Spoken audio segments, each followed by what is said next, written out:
Hi, everybody. Welcome back to yet another episode of The Cheerios. Of course, I'm not alone. I'm with my dearest friends, Austin and Karma. And today, we decided to speak about what is calling. Now, what we mean by that is we come into this earth, we're programmed, and you think you're supposed to be a doctor, a lawyer, a gymnast, whatever the case. But however, life... it's not so friendly at all times, and it throws you off balance a lot.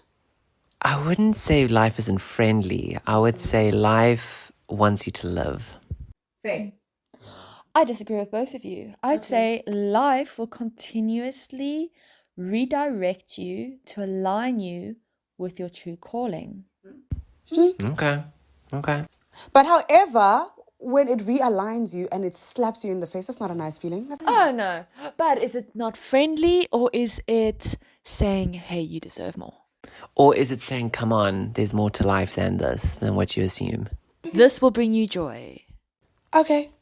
Depends on point of view as on perspective. Absolutely. Context. Yes. Truth is, while you're in the midst of it, let it suck. Afterwards, we can discuss what it is. Exactly, because I feel like if I've been applying for something and it doesn't come through, it slaps me like, you're not nice. Screw you. It's true. No, yeah. Oh, God. Listen, that brings me back. Yeah. But however, in this context, when we speak about calling, it's just the things you thought you're meant to do in life, and then you realize that life diverts you into different directions, as Karma says, for the greater good, just for things that are probably better for you. Because, I mean, it is one thing for you to think that this would work out best.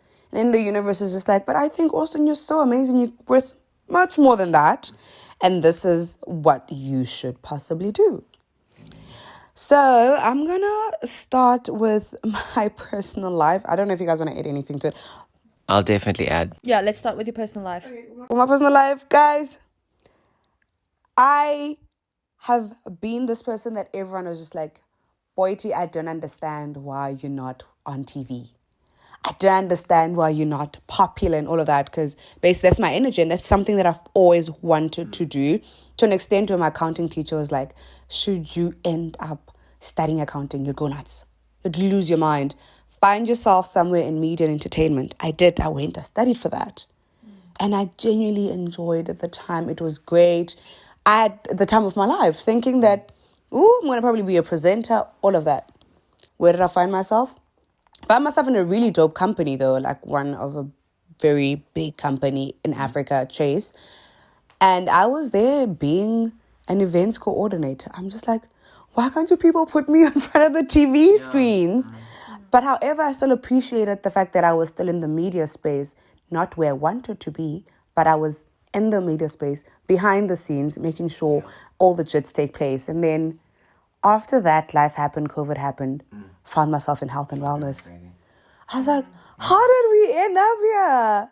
Like, how did I get there? But I made it work. I understood that with my media skills, I know how to sell, I know how to market things. And I feel like I did study media. Life was equipping me for things that I never thought would play out, like having to sell things online. Like, I don't regret getting my degree in that, but I'm just like, okay, maybe you're preparing me to tap into health and wellness. I can now be health curious, but still giving me that I know how to market and sell it. That's something I never thought in my wildest dreams. And it comes back to just like, it's allowed me to think outside of the box instead of caging myself into one thought and like having a narrow mind about things. It's like, this is how it's supposed to be. If it's not going this way, I'm losing my mind. See, now that's, to our viewers who are listening, it's so clear that like our calling isn't what we think it is. I personally feel this. I'm gonna, because I love how you explain that. Like, now you're in health and wellness. How did I get there? I will never forget my understanding of what my life was supposed to be. I was supposed to finish school, go to university, finish university, then go straight into like being a counselor, and it didn't work out that way. Life took an insane turn. I ended up having to take a forced gap year, which was hectic for me, but the most beautiful thing ever in the end. Like, I really got connected with myself. I ended up flippin' au pairing for a crazy group of people, a crazy fucking family that like taught me the most valuable lesson, which was you can't help people who don't want to help themselves. Oh, that was wild. And that really, like, everything was preparing me to be the best therapist that the world needs. You know what I mean? Like, I know it sounds like I'm tooting my own horn, but like really, like I learned, but I also believe in being humble. Things can be two things. Yeah, true. Yeah, there you go. Well, what I'm trying to say is like, this is where I say life goes, come on, your life can be so much more. And I'm so grateful the way things turned out the way they did, because then I ended up doing this like basic counselling course, and then I ended up, doing an actual like on-the-job training course with FAMSA, and that truly made me understand what psychology is in that perspective. And from there, I was able then to go further into my studies and actually have the experience, not just textbook experience, So, and now, I mean, I find myself, I'm doing holiday accommodation of all things. I've got 7 years experience in fucking holiday accommodation. I'm busy. I'm a flippin' yoga teacher. Thank God I'm finally, in the counseling realm, at a rehab. And I also do voluntary work, in counseling. And, I'm busy doing a financial system course where it has psychology in it, but I never thought I would hold anything with finances. Never. In your life. Never in my life. Like, I'm sure my math teacher would be laughing right now. Like, Austin. Like, really? But it also just shows you what I thought and what I'm living now are like two different things.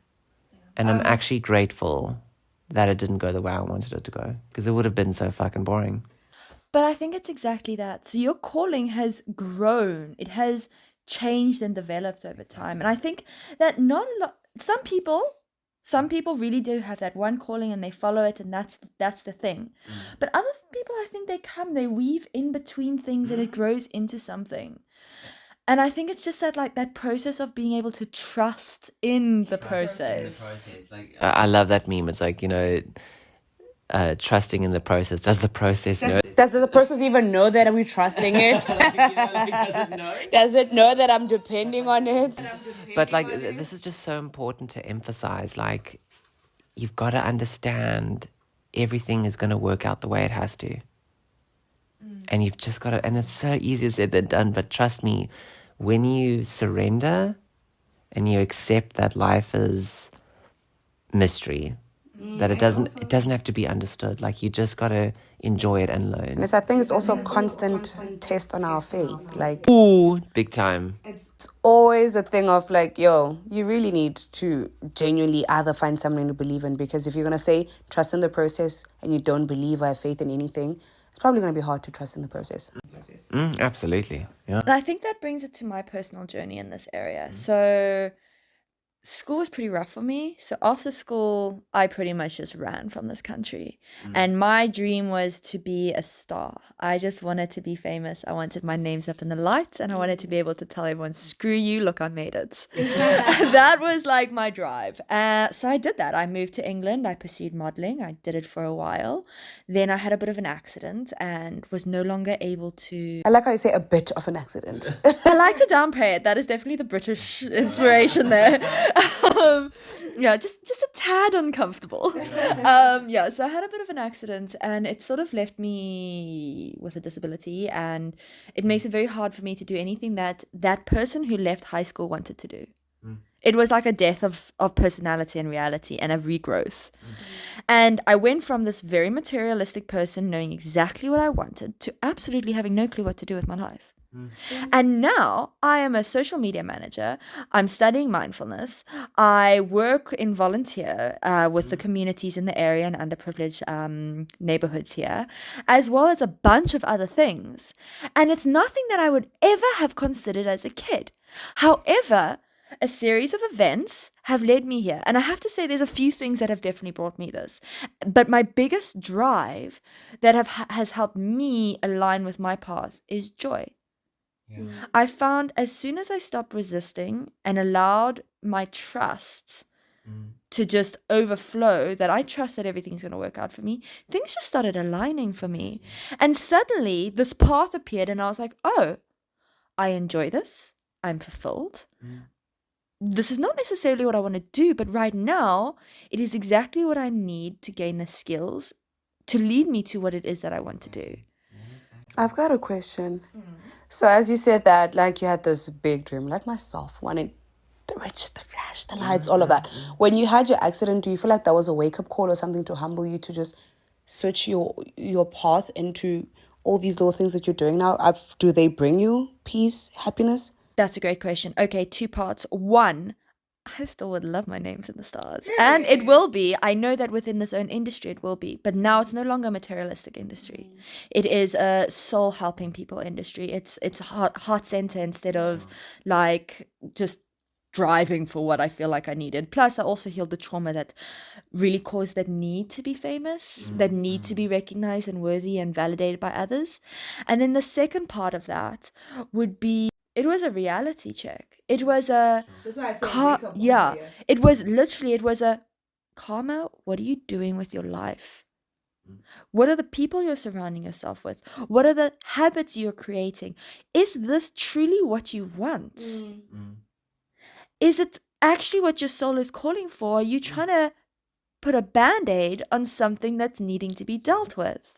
So I was forced, because I couldn't do anything. I lay in bed for 4 months, unable to walk or do anything or look after myself. Time to self-reflect. Yeah, it gave me an opportunity to be like, okay, is this what you want? What is it that you are needing? And suddenly being famous was not what I needed. What I needed was to be able to take myself to the toilet. It was being able to put a shirt on without crying. It was walking. Not dancing, not strutting down the walkway or wearing the latest Prada, whatever. It was, I wanted to walk. I wanted to feel okay in my body. And that led me to things in the mental health and wellness industry. So I feel like very often we get hit with these curveballs, and we might disagree where those come from or how we feel about them, but they are there. But they always bring us to a place, if we allow them, not everyone does this, but ultimately, they bring us to a place of learning and understanding and align us with our path. I don't know if you guys know, like, you know, in magazine there's Sudoku, there's the word puzzle games. And I don't remember which magazine particularly there was, and this is how I always navigate my life or like things I need to do. There used to be dots at the back where you need to kind of join the dots to either find a drawing. Yeah, the dots. Yes. So my point of view to life is like, life is literally that game. Every dot connects you to where you need to be. It might not make sense while you're still trying to What the hell is this? Yeah. scribble around it, but when you've connected everything, even the falling, me messing up my knee, you getting that gap here, all of it works out in the end. Delay does not mean denial. Oh my word, can we make that into a t-shirt? It really doesn't. And I Say that one more time. delay does not mean denial. Like, we are slowed down a bit. Like, I know you'd love to be a superstar within tomorrow. Yeah. But maybe it's not the right time for you to become a superstar. And as you said, like, you still want your name out there, but now you're helping people. What if your calling or your time to be known, or like the mark that you've left on earth, was to be Karma, the person that actually played a big impact in society, instead of being Karma, the superstar model? Yeah. Or Boity, a person that probably changed people's lives when it comes to their health, instead of Boity, the presenter. That's how I got famous. We think we have a plan to life. But then God goes, look, something Listen, bigger. this is how we're going to get there, but we are going to get there. Yeah. There is this quote, and as I always say, I do not remember quotes very well, but I do remember the gist of them. I tried very hard to find this one, but I'm sure for all my Instagrammers, you probably have come across this at some point. It starts by saying, this is a quote by blah, blah, blah. And he says, people who know exactly what they want to be in life will become that, and that will be their punishment. They will be exactly that and only that.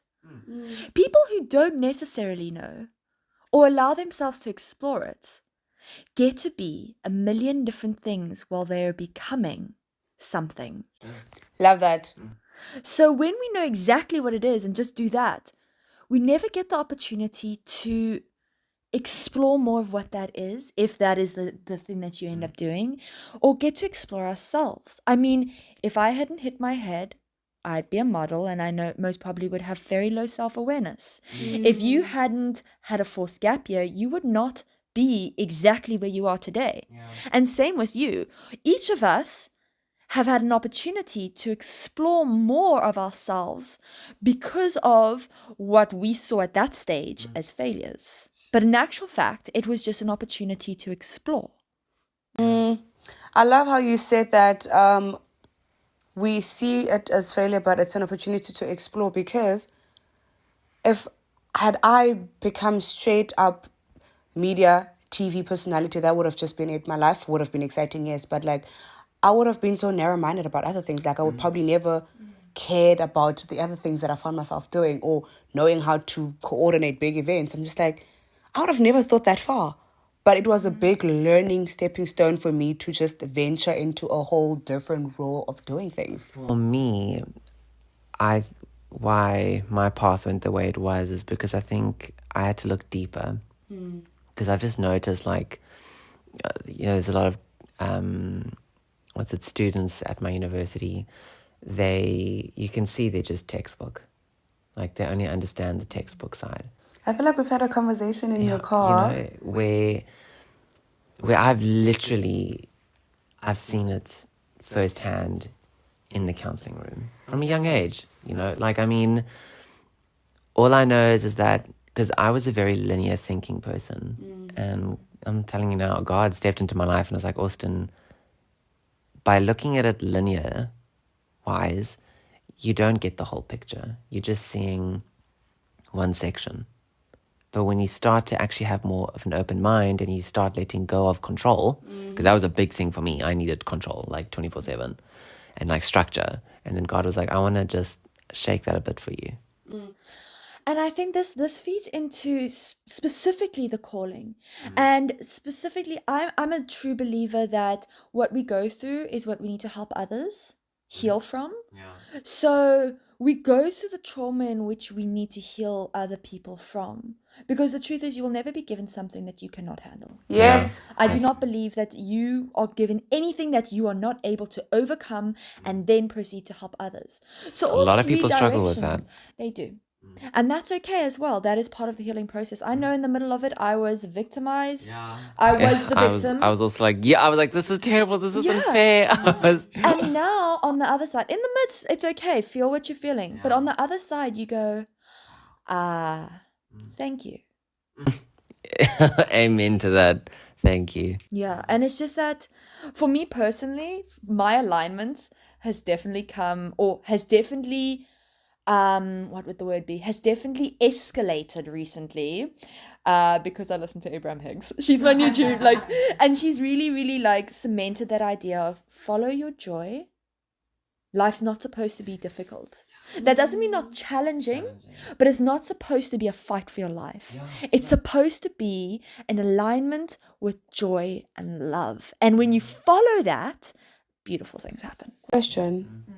You know how some people say if your life doesn't feel like, not your life, but like if, for example, you're working on your career, if it doesn't feel like a constant struggle or fight, do you then know that you're headed to the right direction? You know how...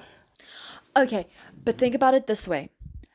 In general, what is the leading, controlling narrative of Earth? Fear. We are easily controlled, and this is going a bit conspiracy, so I'm not going to touch on it too much. We are easily controlled when we're upset because we're too busy worrying about ourselves to give a shit about other things. So they want you to be pushing, because if you're pushing, then you can't worry about other things, adjust things here and there. And you stop worrying about your neighbor. You stop worrying about the overall good of people. Us. Yeah. So, no. Yeah. Because if we look at our parents' generation, Yes. they're all miserable and have some major health issue. Yeah. That is not the way the world's supposed to be lived. Mm-mm. And our generation is definitely noticing that and Yeah, we're saying, like, okay, no. that doesn't work anymore. I don't accept this anymore. Yeah. What are we doing different? We're following our bliss. Yeah. And I can think that all three of us, after our realignment, are pretty joyful people now. Yeah, I mean, Progressively, so. Yeah, flip. Like, I mean, I wake up, I mean, even though, like, a lot of people will be like, when do you ever get time to, like, sleep? And I'm like, look, I get my fair share of sleep, definitely. But I wake up every morning excited. Very excited. Yeah.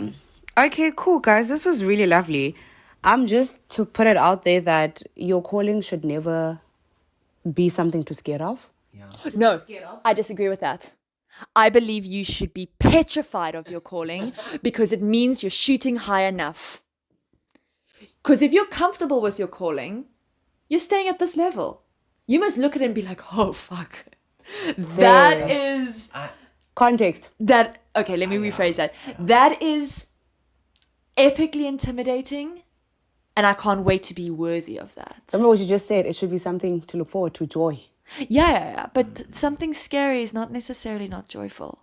I'm scared of going down a massive slide, but it's still going to be a lot of fun. I get that. Yeah. I get that. But however, my point is it shouldn't be something that you're scared of. It should be something you look forward to. And allow it to find itself in a maze and just trust that you'll figure it out. And it can, as Austin said, not linear, but it can be circular because you're always trying to grow, figure out yourself. It's bigger than what you think. Exactly. Your calling is also room for growth. So allow yourself to go with the flow and the motions till you find what truly brings you joy and makes you happy. And what you can give to the world. Only what you can give. That was such a beautiful conversation, guys. Thank you so much to everyone that listened. Please do leave your comments with your opinions on this conversation, and don't forget to give us suggestions of topics. Do not forget to like, comment, subscribe, and set an alert button and share. Okay, guys. Right. Bye. Bye. Bye.